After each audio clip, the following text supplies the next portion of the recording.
राधे राधे दोस्तों। सनातन धर्म में श्राद्ध पितृपक्ष में अपने पूर्वजों को याद करने के लिए वैदिक अनुष्ठान किए जाते हैं और उनकी आत्मा की शांति के लिए बहुत कम लोग इस कहानी को जानते हैं कि पितृपक्ष में दान क्यों किया जाता है और केवल करण के कारण ही पितृपक्ष को मानने की परंपरा शुरू हुई।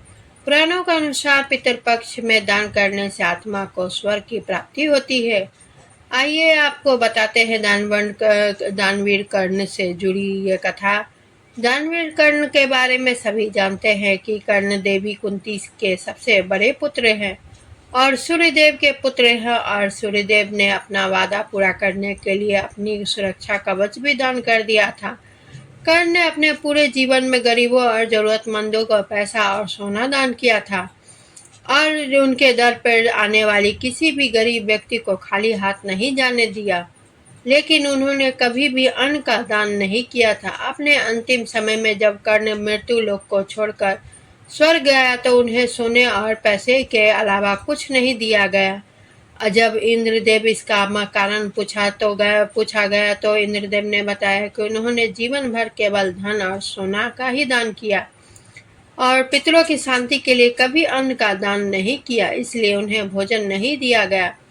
देवराज इंद्र की बात सुनकर सूर्यपुत्र कर्ण ने देवराज से कहा, मुझे अनुदान के महत्व का पता नहीं था और अपनी गलती का एहसास होने पर अपनी गलती को सुधारने के लिए कुछ दिनों के लिए पृथ्वी पर जाने का अनुरोध किया। फिर वो कुछ दिनों के लिए पृथ्वी पर भेजा गया। पृथ्वी पर आने के बाद करण ने अपने पूर्वजों को याद किया और उनकी आत्मा की शांति के लिए तर्पण किया और भूखे गरीबों को भोजन कराया।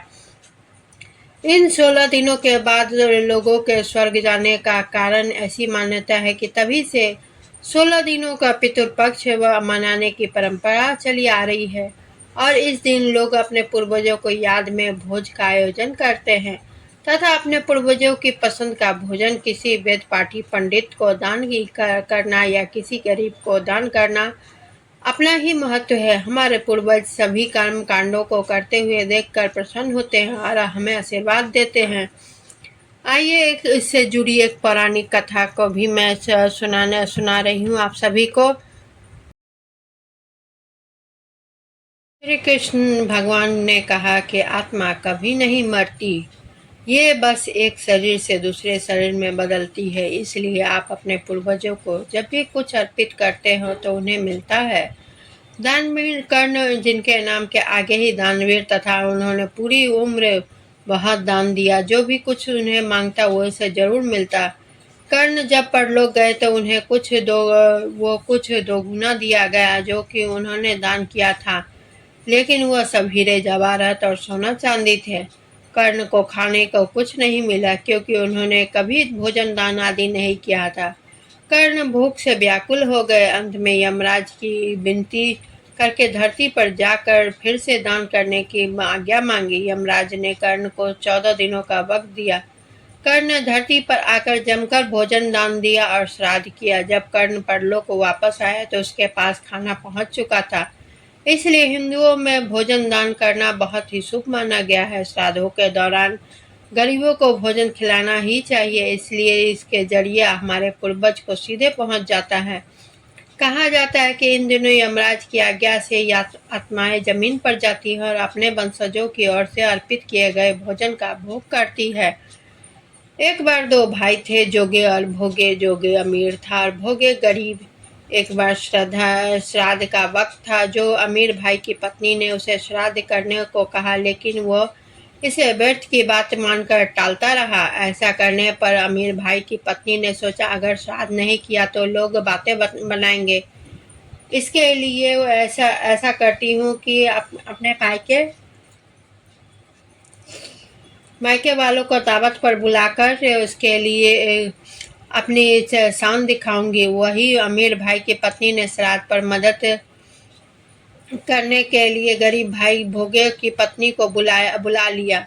श्राद्ध का दिन आया तो भोगे की पत्नी पूरा दिन काम पर लगी रही, पूर्वजों के लिए खाना बनाए। लेकिन जैसे ही उनके पूर्वज खाना खाने आए तो क्या देखा कि वहां पर तो अमीर भाई के ससुराल वाले खाना खा रहे हैं। पितर निराश हो गए और वे गरीब भोगे के घर गए। वहाँ तो क्या देखा कि पितरों के नाम पर अगियारी दी हुई है। पितरों ने उसकी राख चाट और भूखे के ही चले गए। सबने आपस में बात की और कहा कि अगर भोगे अमीर होता तो उन्हें भूखा नहीं रहना पड़ता। पितरों पर उस पर दया आ गई और उन्होंने कहा कि भोगे के धन आगे आ जाए। जब शाम हो गई, गरीब भोगे के बच्चे खाना मांगने लगे, लेकिन उनके घर में कुछ नहीं था। भोगे की पत्नी ने बच्चों को टालने के लिए झूठी कह दिया कि बाहर हौंदी के नीचे खाना को है, खा लो। बच्चे जब वहां गए तो देखा कि हौदी मोहड़े से भरी हुई है। दौड़े दौड़े बच्चे माँ के पास पहुंचे और सारी बात बताई। भोगे की अब धनी हो गया। अगले साल जब पितृपक्ष आए तो उसने अच्छे से श्राद्ध मनाया, 56 तरह के भोग लगाए और ब्राह्मणों को भी भोजन कराया, जिससे पितर बहुत खुश हुआ। भोग का धन और कुल हमेशा बढ़ता ही रहा।